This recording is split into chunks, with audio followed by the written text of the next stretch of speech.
गोष्टी आजही लहान लहान मुलांना ऐकविल्या जातात.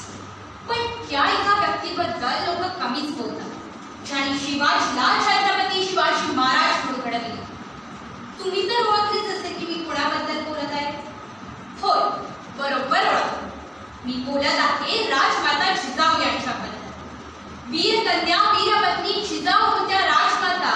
त्यांच्या उदरी जन्माला आला महाराष्ट्राचा भाग्य विधाता. जेव्हा जेव्हा भारतातल्या वीरांगणांविषयी बोलले जाते तेव्हा राजमाता जिजाऊ यांचे नाव आदराने घेतले जाते. राजमाता जिजाऊ केवळ छत्रपतींच्या माताच नव्हत्या तर त्या एक वीर स्त्री. तर मित्रांनो, आज मी तुम्हाला राजमाता जिजाऊ यांची गोष्ट सांगणार आहे आणि ती तुम्ही सर्वांनी शांत चित्ताने ऐकून घ्यावी अशी माझी नम्र विनंती. राजमाता जिजाऊ यांना अन्याय अत्याचार सहन होत नसे. आपल्या राज्यातील मुलींना त्या पोटच्या मुलीप्रमाणे वागत. एकदा काय झाले, मुघलांच्या ठाणेदाराने राज्यातील एका बांदीला उचलून दिले.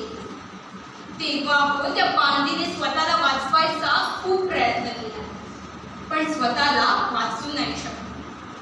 ही गोष्ट जेव्हा राजमाता जिजाऊ यांच्यापाशी पोचताच राजमाता जिजाऊ त्या बांदीला वाचवायला स्वतः तिथे आला. तेव्हा मुघलांच्या ठाणेदाराने तिचा खूप अपमान केला व म्हणाला, ये कौन है, राणी साहेबा? कहा की राणी साहेबा, इनके राजा साहब तो भाग गए. तेव्हा मात्र जिजाबाईंना खूप राग आला. जेव्हा मुघलांच्या ठाणेदाराने राज्यातील बाळा मुलीविषयी वाईट साईड बोलला व त्यांचा सुद्धा खूप अपमान केला तेव्हा मात्र जिजाबाईंचा राग अनावर झाला आणि तिने त्याच क्षणी आपल्या कमरेवरील तलवार ठाणेदाराच्या मानेवर रोखली व ठणकावून सांगितले की गप मान त्या बांदीला माझी हवाली कर. अंगणातली बस, गोठ्यातली गाय आणि घरातली मान यांच्यावर कोणी वाकडी नजर टाकली तर त्याची गय केली जाणार नाही. जिजाबाईंचे उद्गार ऐकताच ठाणेदार घाबरला. त्याने त्या क्षणी त्या बांदीला जिजाबाईंच्या हवाली केली व म्हणाला, यावेळेस तुम्ही हिला वाचवायला आला म्हणून वाचला. जेव्हा उद्या परवा तुम्ही या राज्यातून रवाना व्हाल तेव्हा यांना कोण वाचवणार? तेव्हा साऱ्या बांद्यांना विकून मी सोन्याच्या मोहरा वसूल करेन. ठाणेदाराचे उद्गार ऐकताच जिजाबाईंचा पारा आणखीनच चढला. तिने त्या क्षणी कुठलाही विचार न करता आपल्या अंगावरील सारे दागिने ठाणेदाराच्या तोंडावर केले. तेव्हा ठाणेदार त्यांना म्हणाला, अहो, ही तर एका बांदीची किंमत झाली. अशा कितीतरी मुली आहेत वस्तीत. जर मी त्यांना विकलं तर विचार करा राणी साहेबा, मला किती सोन्याच्या मोहऱ्या मिळतील. तेव्हा जिजाबाईंनी तुकाबाईंना त्यांच्या अंगावरील दागिने द्यायला विनंती केली. तुकाबाईंनीही कुठलाही विचार न करता आपल्या अंगावरील दागिने ठाणेदाराच्या तोंडावर केले. तेव्हा ठाणेदार मोठमोठ्याने हसू लागला. तेव्हा मात्र जिजाबाईंनी त्या बांदीच्या कुटुंबाची माफी मागितली व म्हणाल्या, आमचे हात बांधलेले होते. आमचा मुक्काम कधी हरविणार असता. जर मी याला दुखापत केली असती तर मुघल तुम्हाला सतत छळत राहिली असते. म्हणून आम्ही याला दुखापत केली नाही.